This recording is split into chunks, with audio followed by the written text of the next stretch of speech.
Isaías 40, diz assim a palavra do Senhor: Consolai, consolai o meu povo, diz o vosso Deus. Falai ao coração de Jerusalém, bradai-lhe que já é findo o tempo da sua milícia, que a sua iniquidade está perdoada e que já recebeu em dobro das mãos do Senhor por todos os seus pecados. Vós do que clama no deserto, preparai o caminho do Senhor, endireitai no ermo a vereda nosso Deus. Todo vale será aterrado e nivelados, todos os montes e outeiros. O que é tortuoso será retificado e os lugares escabrosos aplanados.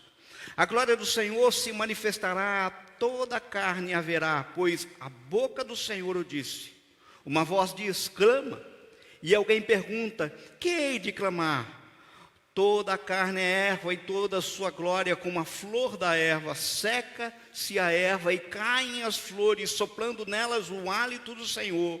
Na verdade, o povo é erva.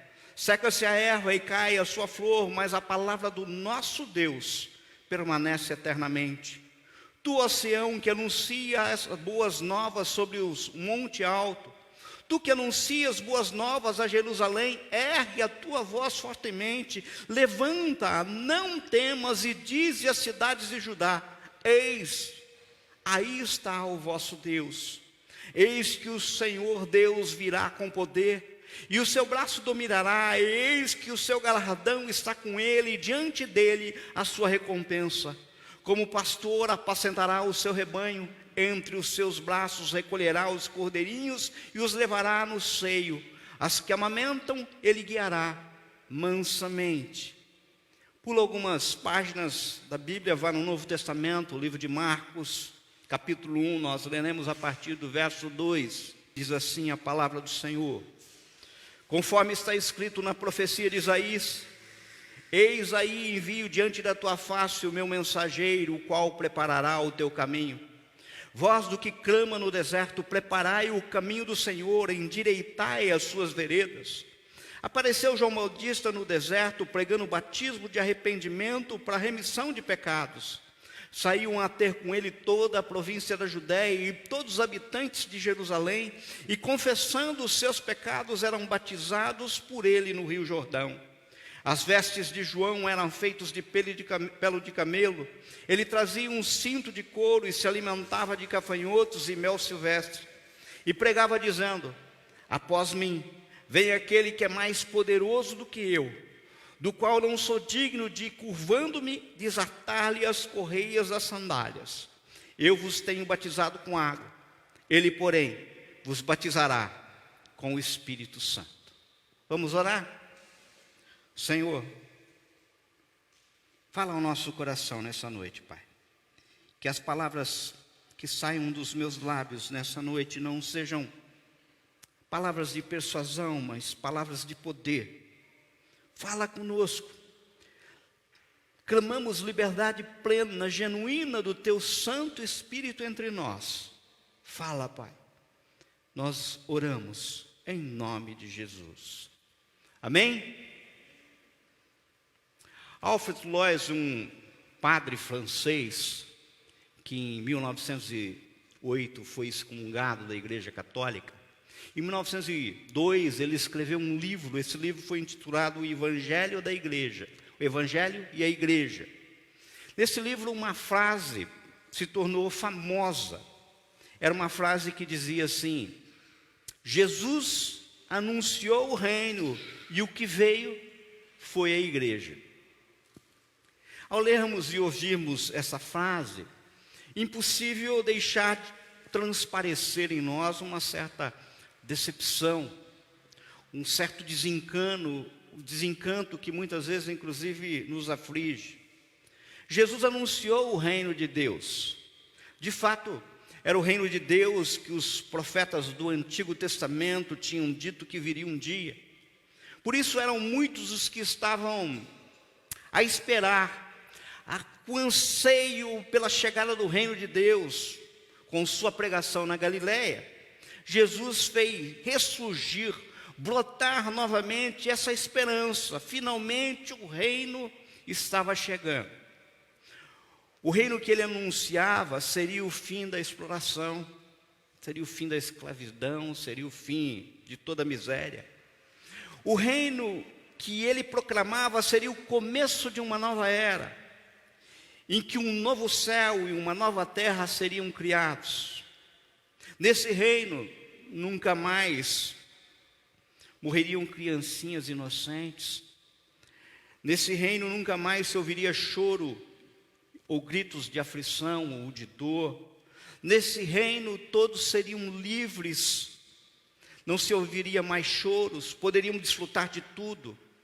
Imaginem vocês um reino sem corrupção, um reino sem pandemia, um reino em que os nossos queridos não ficassem aflitos em leitos de hospitais. Nesse reino, os lobos e os cordeiros passariam juntos, e os leões comeriam palha como bois.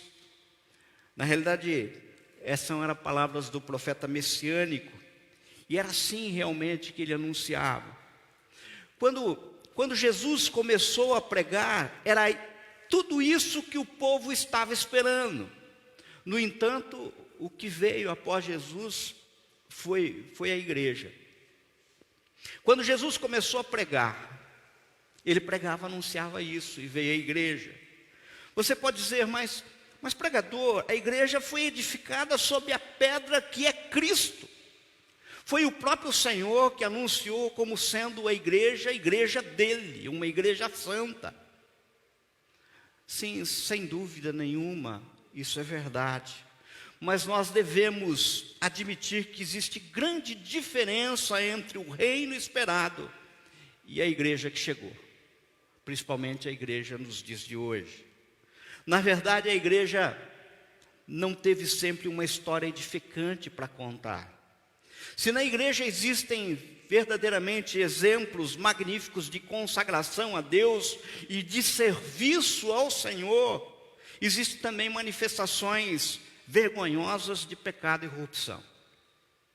Queridos, nós temos que convir que os reformadores tinham razão quando no século XVI reconheceram que a igreja é ao mesmo tempo santa e pecadora. A esposa de Cristo e a prostituta. A afirmação de que Jesus anunciou o reino e o que veio foi a igreja, acabou servindo exatamente para chamar a atenção de todos para essa realidade. Jesus anunciou o reino, e o reino continua sendo esperado. O reino foi anunciado, mas para muitos só veio a igreja. Não veio o reino. Amados, eu sinceramente não duvido que existem aqueles que experimentam do reino, enquanto os muitos conseguem ver a igreja, santa como deve ser, mas pecadora por nossa causa, É exatamente nesse pano de fundo que estamos aqui hoje reunidos. Esse é o cenário. Nós fizemos de início a leitura de 2 textos, um texto do Velho Testamento e um texto do Novo Testamento. O primeiro anuncia que o esperado das nações chegará. O segundo garante que o esperado das nações já chegou. Temos que prestar nós muita atenção nesses 2 textos. O primeiro texto pertence à época em que os judeus viviam as angústias do cativeiro na Babilônia. O povo tinha perdido toda a esperança de libertação. Nada mais restava a não ser a perspectiva de ficarem sentados à beira dos rios da Babilônia, chorando as lembranças de Jerusalém. Na realidade, se nós olharmos o Salmo 137, ele diz exatamente isso. Às margens dos rios da Babilônia, nós nos assentávamos e chorávamos, lembrando-nos de Sião. Nos salgueiros que lá havia, pendurávamos as nossas harpas, pois aquele que nos levara um cativo nos pediam canções, e os nossos opressores que fôssemos alegres, dizendo: entoa-nos algum dos cânticos de Sião. Como, porém, haveríamos de entoar um cântico do Senhor em terra estranha? Foi nesse contexto que surgiu um profeta, Isaías. Contra todas as expectativas, a sua mensagem não ensinava ninguém a se conformar com aquela dura realidade. Ao contrário, era uma mensagem que despertava a esperança de libertação, de um retorno à terra prometida pelo próprio Senhor.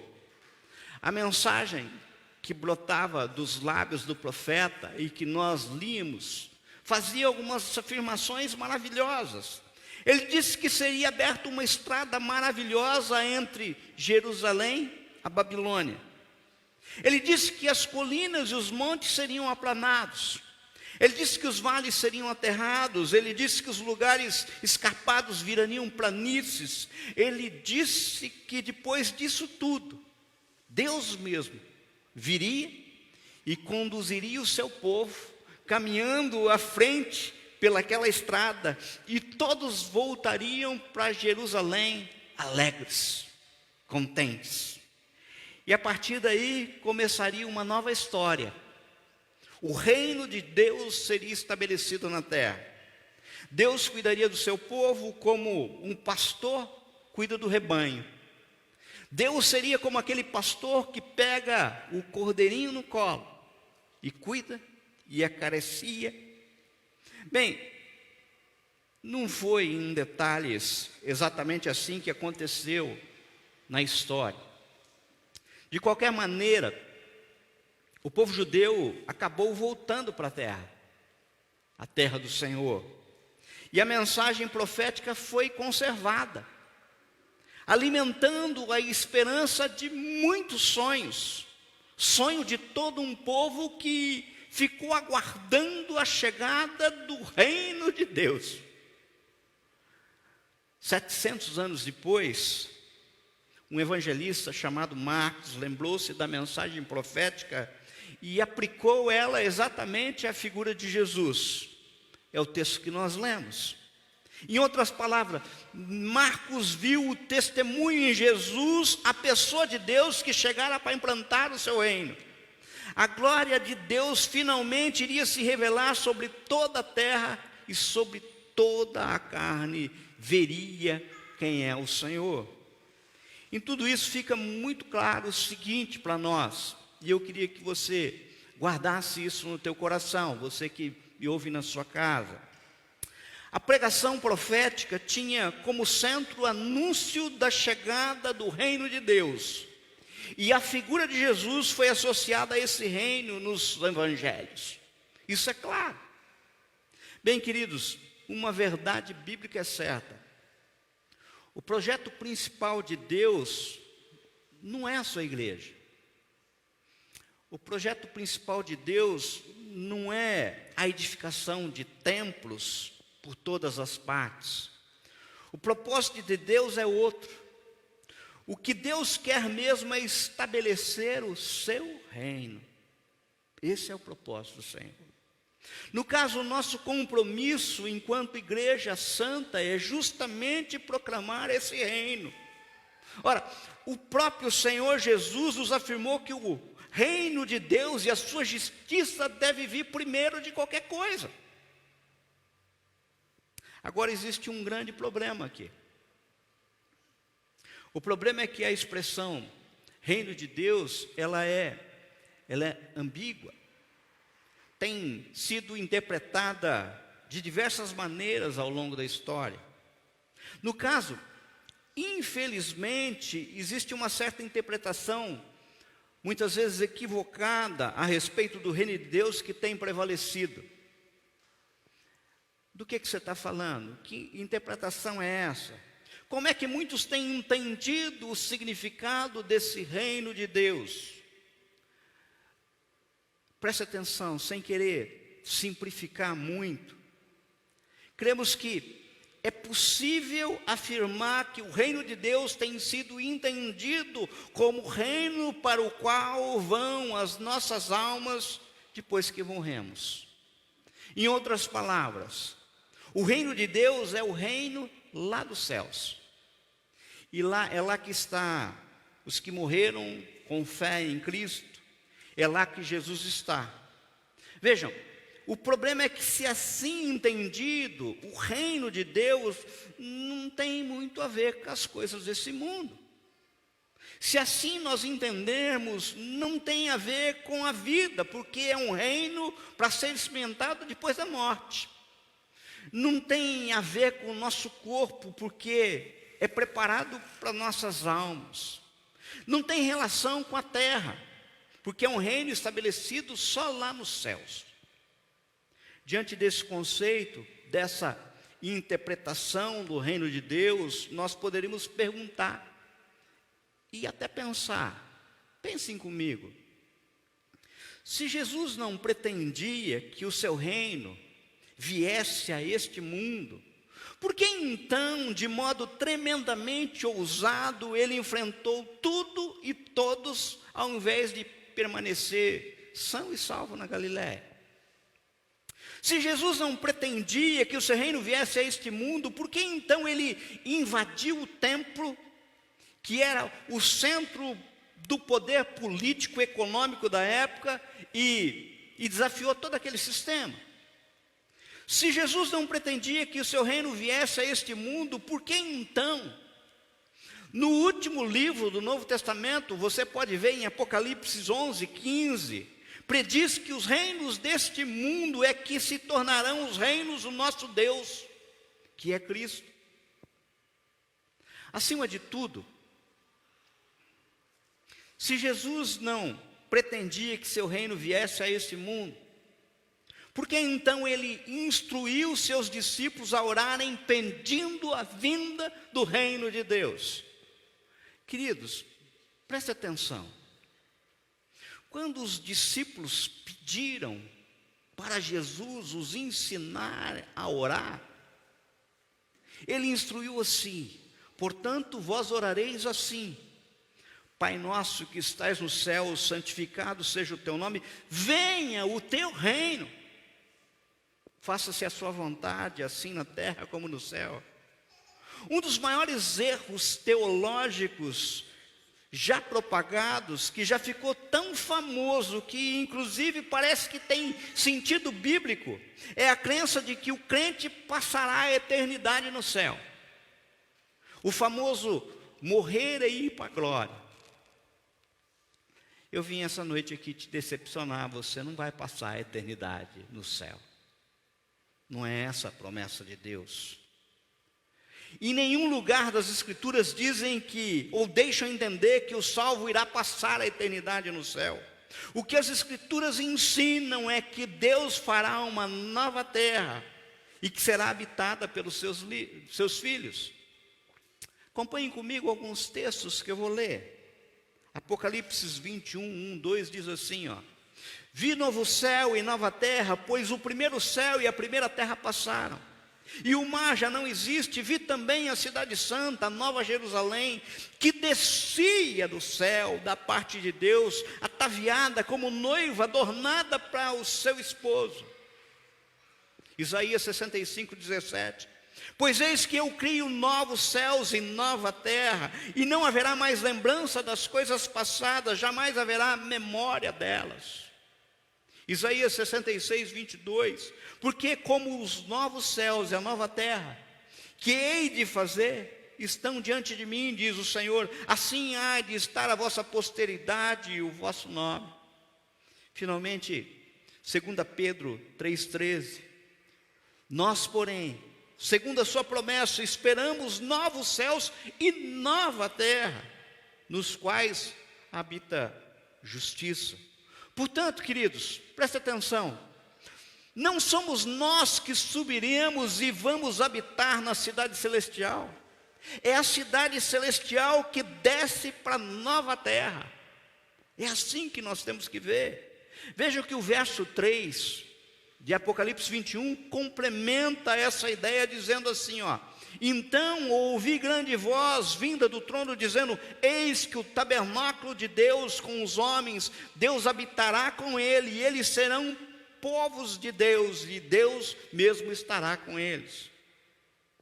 Como vemos, não são os homens que estarão com Deus no céu, é Deus quem estará com os homens na terra. O tabernáculo de Deus, que hoje se encontra no céu, futuramente estará com os homens, isto é, aqui na terra. Foi isso que Jesus disse, que os mansos herdarão a terra, e não o céu.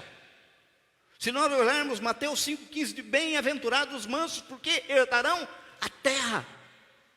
Jesus não disse que a herança futura dos justos será habitar no céu, mas a terra. Mateus 5,5 é uma referência a um período eterno, pois veja que é justamente essa a citação do Salmo 37:29, que diz: os justos herdarão a terra e nela habitarão para sempre. Queridos, os dois textos bíblicos que lemos são claros em afirmar exatamente isso. O reino de Deus não é um lugar para onde se vai, mas é um reino que vem até nós. Não é um reino paralelo a este mundo, numa outra dimensão, mas é um reino que chega até a terra e transforma tudo radicalmente. É isso que o Senhor veio proclamar. Então, você pode estar pensando, tudo bem, pregador, mas qual é o problema então? O grande problema é que este reino se estabelece num primeiro momento, até o grande dia do Senhor, até seu estabelecimento físico e geográfico, que vai acontecer de forma espiritual. Para só daí, num dia maravilhoso, se estabelecer fisicamente, que vai acontecer.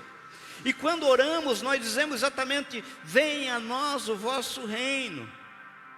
Mas as nossas atitudes refletem muitas vezes uma oração diferente. Na realidade é como se disséssemos: Pai nosso que estás no céu, permaneça o teu reino aí no céu. Lucas 17, 20 e 21 aponta assim: interrogado pelos fariseus sobre quando viria o reino de Deus, Jesus lhe respondeu: não vem o reino de Deus com visível aparência, nem dirão eis aqui ou lá está, porque o reino de Deus está dentro de vós. O grande problema é que, se para muitos no passado um Deus que se apresentou como Emanuel, que é Deus conosco, já incomodava tanto, já provocou divisão, inclusive divisão no tempo, antes de Cristo, depois de Cristo. E imagina um Deus em nós. Pai nosso que estás no céu, permanece aí no céu. Acho que esta é a oração feita por muitos. Pode ser até mesmo a nossa própria oração, às vezes, porque a presença de Deus em nossa vida nos perturba. Deus ele é exigente, e por causa disso, nós muitas vezes preferimos crer num Deus distante, lá no céu. Amados, a verdade é que temos tentado cativar Deus lá nas alturas celestiais, para que Ele não nos perturbe, não nos questione, não nos mude, nem nos incomode. O reino de Deus está intimamente ligado a nos submeter a esse rei, a esse reinado, e é justamente aí que mora a dificuldade. Se Ele é rei, e o seu reino está entre nós, Ele deve efetivamente reinar em nós. Não tem outro jeito. Amados, o reino de Deus não é físico, nem geográfico, nem político. Jesus disse para Pilatos: o meu reino não é desse mundo. O reino de Deus está dentro de nós. A porta de entrada do reino é arrependimento e fé. Foi isso que Marcos falou no capítulo 1, verso 15, de uma forma bem clara. Só entra no reino aqueles que nascem de novo. É aquilo que nós vemos no Evangelho de João, capítulo 3, verso 3 a 5. Não tem outro jeito. E os súditos desse reino são pessoas diferentes. Os súditos desse reino são pobres, são quebrantados, são mansos, são famintos de justiça, são puros de coração, são pacificadores, são misericordiosos. Não são os aprovados em teste de conhecimento ou seleção de vaga. O reino de Deus é um reino de ponta cabeça, sabe? Onde o maior é o menor. Onde quem quiser ser o primeiro deve ser servo de todos.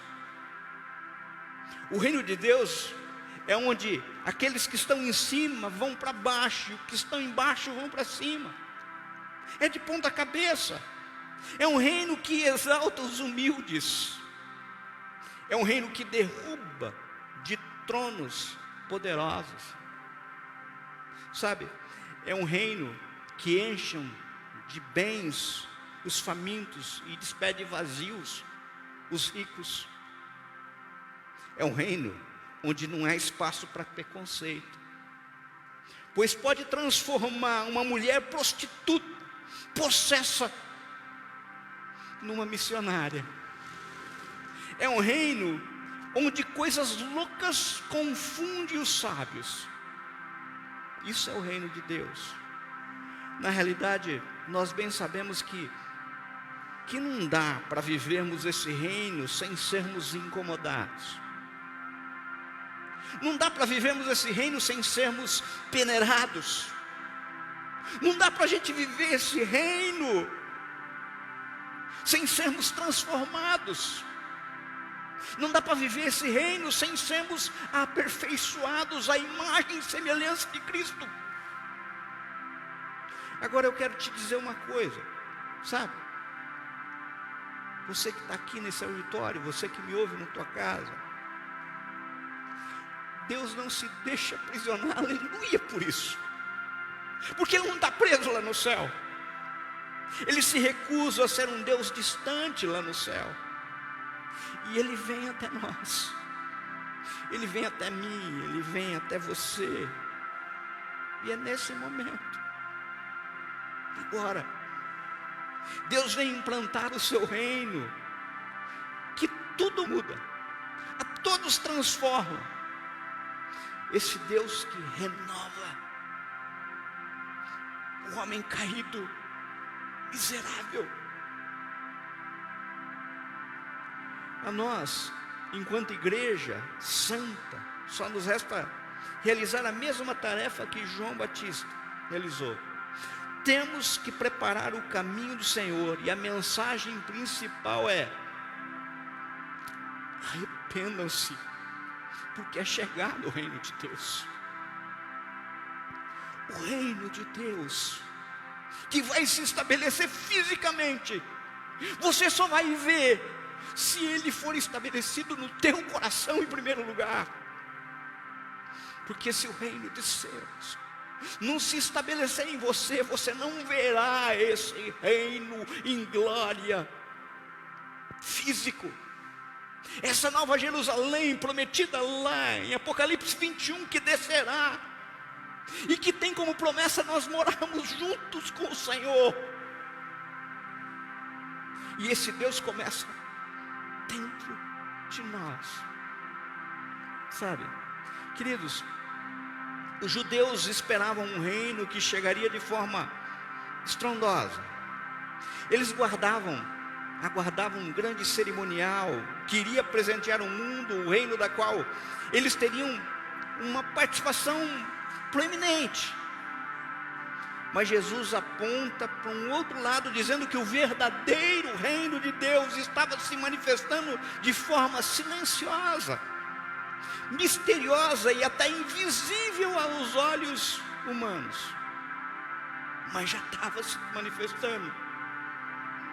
Então o verdadeiro reino, em sua essência, é inicialmente de caráter espiritual. O Messias genuíno, o rei prometido nas Escrituras, não veio cumprir a agenda dos homens. Ele veio cumprir o propósito soberano de Deus. E Ele quer começar em você. Não tem outro jeito. John MacArthur diz que Jesus veio inaugurar uma era na qual o reino seria manifesto no reinado de Deus no coração dos homens, por meio da fé no Salvador. O reino de Deus não estaria restrito a limites geográficos, ou preso a certa etnia. Ele cresceria por toda a terra, e reuniria entre os seus cidadãos pessoas de todos os povos, línguas e nações, porque é essa a promessa. Esse reino estaria em pleno desenvolvimento nos corações que reconhecem o senhorio de Cristo e se submetem à vontade dele. Por isso Jesus diz: o reino de Deus está dentro de você. Não é a igreja, não é um lugar, é um tempo que virá e começa aqui e agora, em você. Somente assim a igreja tem sentido para anunciar esse reino. Somente assim seremos fiéis ao propósito de Deus. Que o Senhor ajude a proclamar esse reino de Deus. Feche os seus olhos, vamos orar. Pai, que venha de fato e efetivamente o vosso reino, não só entre nós, mas em nós. Fazei em nós morada do seu Santo Espírito para tanto, Senhor. Muda os nossos conceitos e preconceitos, que possamos viver um reino de Deus a partir de nós, que nossa vida expresse a todos o seu senhorio de forma total, completa e restrita, e que seja manifesta de tal forma que seja contagiante, Senhor. Sabe, uma igreja que cantou todos juntos aqui um senhorio de Cristo de forma tremenda. Que isso, Senhor, meu Pai, transforme o mundo, mas a partir de nós, é o que te pedimos, em nome de Jesus. Amém?